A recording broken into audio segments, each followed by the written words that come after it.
Tidak ada yang perlu ditutup-tutupi. Dua pelaku DPO yang fiktif, kok tiba-tiba hanya dalam waktu 2 minggu disidik ulang, membalikan putusan pengadilan yang sudah berbulan-bulan diputus hasil persidangan, itu yang kita keberatan.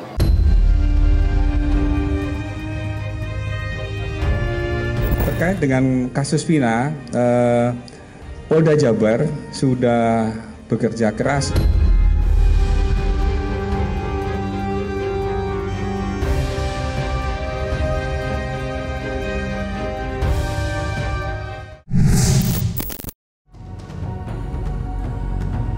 Kasus tewasnya sepasang kekasih, Vina dan Eki, tidak hanya menarik perhatian publik, tetapi juga orang nomor 1 di Republik ini, Presiden Joko Widodo. Mantan Wali Kota Solo itu menegaskan Polri harus transparan menangani kasus tewasnya Vina dan Eki. Dengan kata lain, tidak ada yang ditutup-tutupi.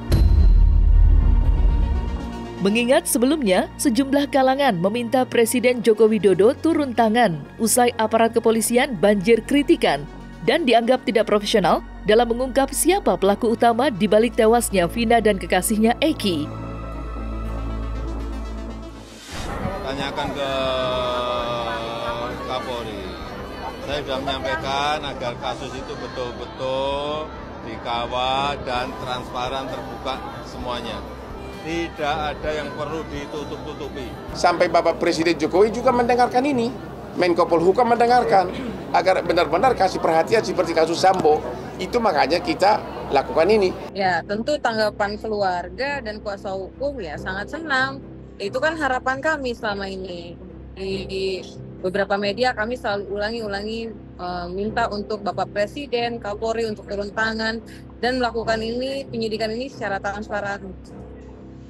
Nah itu tentu jadi angin segar, angin baru buat kita. Ya mudah-mudahan dengan atensi dari Bapak Jokowi, lalu turun ke Kapolri, semuanya menjadi terang benderang. Jadi tidak blunder kemana-mana lagi. Terkait dengan kasus Vina, Polda Jabar sudah bekerja keras untuk bisa melaksanakan kegiatan penyidikan lanjutan tentang kasus tersebut, dan sempat dirilis oleh Kabitumas Polda Jabar bahwa tersangka sudah, salah satu DPO sudah diamankan, dan di dalam penutupnya kalau rekan-rekan mungkin bisa melihat atau mengingat kembali, di sana Kabitumas Polda Jabar menyampaikan apabila ada informasi, ada alat bukti yang lain yang bisa membuat lebih terang benderang dalam kasus ini, mohon disampaikan.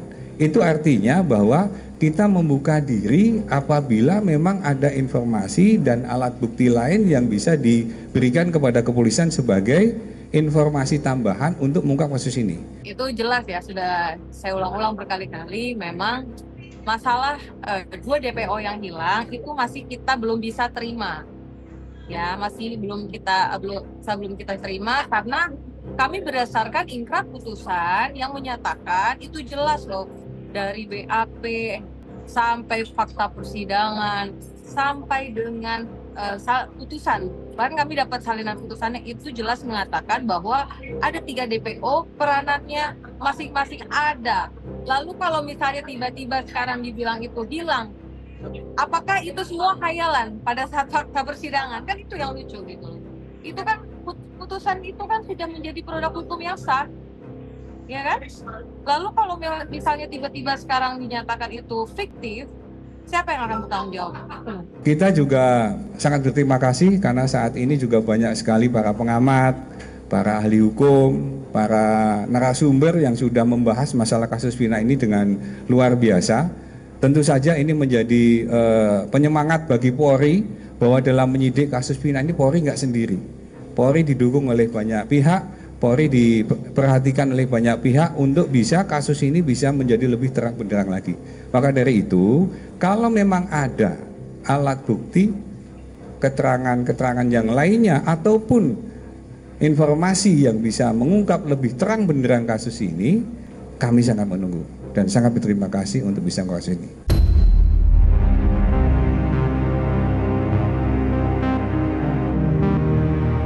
Sementara kuasa hukum keluarga Vina, Hotman Paris Hutapea, baru-baru ini bertemu dengan Wahyu Ciptaningsih, istri mantan Bupati Cirebon Sunjaya Purwadi Sastra. Pada pertemuan tersebut, keduanya memberikan klarifikasi terkait kasus tewasnya Vina. Dalam pernyataannya, Wahyu Ciptaningsih dengan tegas mengatakan jika anaknya tidak terlibat dalam kasus tewasnya Vina. Sebelumnya, salah satu anak Wahyu Ciptaningsih dituding ikut terlibat dalam kasus tewasnya Vina. Kabar hoaks tersebut dengan cepat menyebar di media sosial. Sontak saja, tudingan miring tersebut tidak hanya membuat syok keluarga, tetapi sang anak juga menjadi korban perundungan. Berikut klarifikasi Hotman dan Wahyu Ciptaningsih. Gara-gara banyak komentar-komentar di medsos bahwa katanya keluarga bupati, mantan bupati Cirebon terlibat, saya memberikan komentar.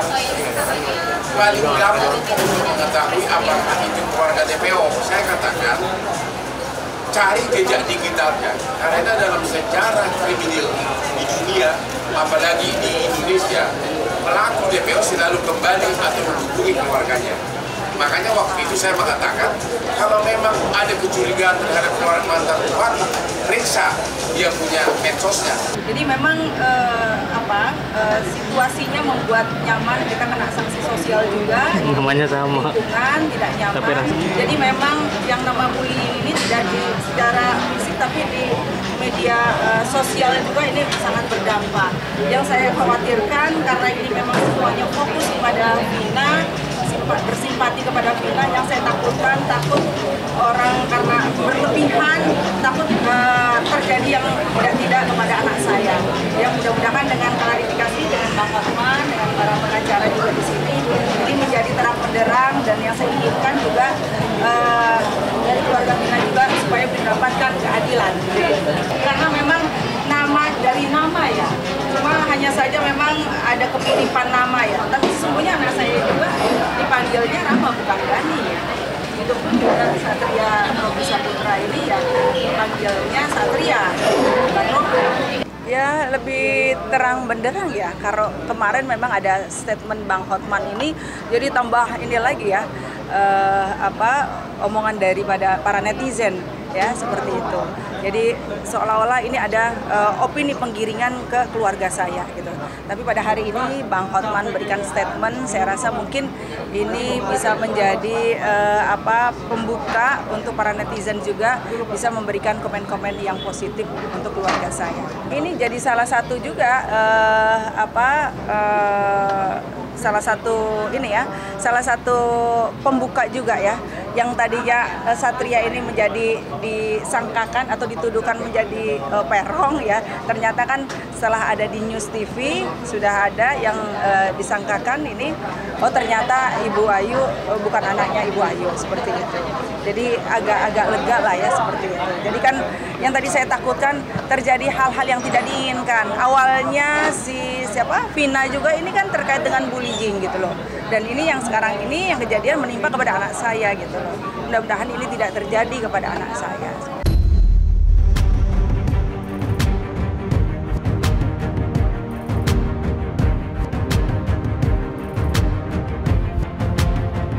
Dihapusnya 2 DPO oleh aparat kepolisian membuat Hotman meradang. Sementara keluarga Vina meminta aparat kepolisian tidak tergesa-gesa dalam mengungkap para terduga pelaku utama.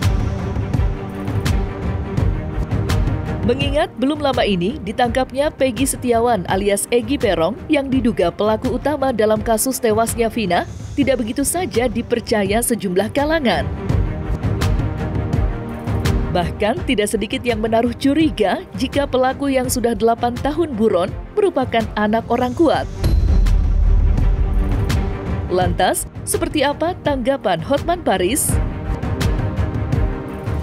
2 pelaku DPO yang fiktif, kok tiba-tiba hanya dalam waktu 2 minggu disidik ulang, membalikan putusan pengadilan yang sudah berbulan-bulan diputus hasil persidangan, itu yang kita keberatan. Saya minta kepada kepolisian untuk tidak tergesa-gesa.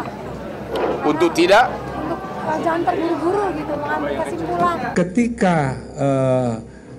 kasus yang disampaikan oleh Dirkrim Polda Jabar bahwa tadinya DPO ada 3 menjadi 1 karena alat bukti yang mengarah kepada 2 orang ini sampai dengan saat ini masih belum mencukupi. Bahkan ada beberapa keterangan saksi yang menyampaikan itu adalah fiktif, nama fiktif.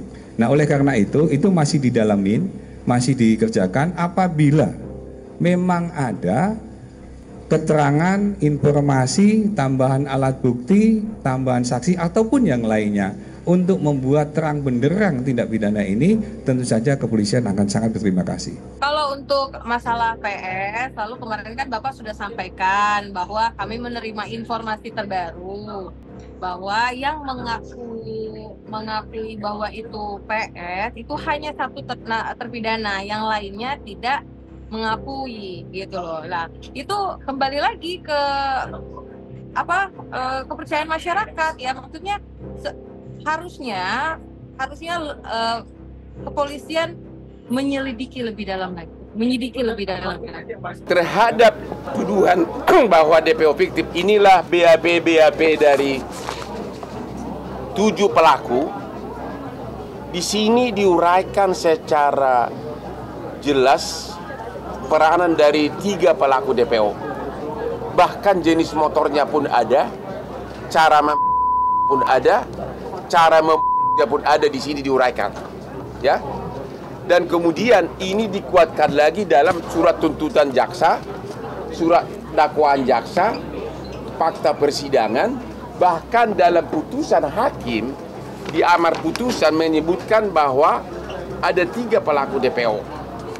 Jadi ini putusan sudah inkrah, berkekuatan hukum tetap, dan ini adalah perbuatan pidana yang dilakukan terbukti di persidangan. Ini perbuatan pidana yang dilakukan oleh 8 orang terpidana bersama-sama dengan 3 pelaku DPO. Itulah hasil putusan perkara pidana yang sudah final. Kemudian sesudah kasus ini diviralkan oleh Hotman 911 2 minggu lalu, mulailah disidik ulang lagi oleh Polda Jabar. Kok bisa begitu cepat mengatakan 2 pelaku DPO ini adalah fiktif? Makanya keluarga keberatan. Terlalu cepat, terlalu prematur untuk mengatakan itu. Kalau dibilang belum ketangkap masih bisa diterima akal sehat. Masyarakat tidak mengerti bagaimana beratnya tugas seorang anggota penyidik. Penyidik itu 1 hari bisa 3, 4, 5 kasus yang harus ditangani. Kadang-kadang dia harus memisahkan pemikirannya di kasus ini ganti dengan pemikiran di sini. Sampai mungkin kadang-kadang banyak yang penyidik-penyidik itu mengalami masalah psikologi ya. Termasuk saya ngalami dulu kan. Saya 18 tahun di reserse dulu. Bisa-bisa saya, waduh. Tapi ya itulah, bagaimanapun pengorbanan teman-teman itu menurut saya dari manajemen penyidikan untuk kasus ini itu sudah optimal. Dia sudah bisa menangkap pelaku. Dia sudah bisa memberikan bukti-bukti yang bisa dipercaya ya. Dia juga bisa membuat resume kasus kejahatannya. Tidak dihilangkan. Tapi begitu disebut ada 3 DPO. Ingat ini 2016 loh, 8 tahun yang lalu ya. Penyidiknya entah di mana, hakimnya entah di mana, jaksanya entah di mana, iya kan? Tapi tetap masih dalam, mungkin ada yang pensiun, ada yang tidak, kita nggak tahu. Tapi yang pasti ketika diperiksa berkas, dilakukan gelar, dirapatkan, maka mereka melihat bahwa petunjuknya hanya masuk ke 1 orang. Saya sudah koordinasi dengan Dirkrimumnya, Saudara Kombes Surawat. Saya koordinasi dengan dengan pengacaranya Saudara Peggy, yaitu Ibu Yanti. Saya koordinasi dua pihak karena kita netral ya. Maka serahkan ke polisi. Saya percaya kasus seberat Sambo pun bisa terungkap. Apalagi ini.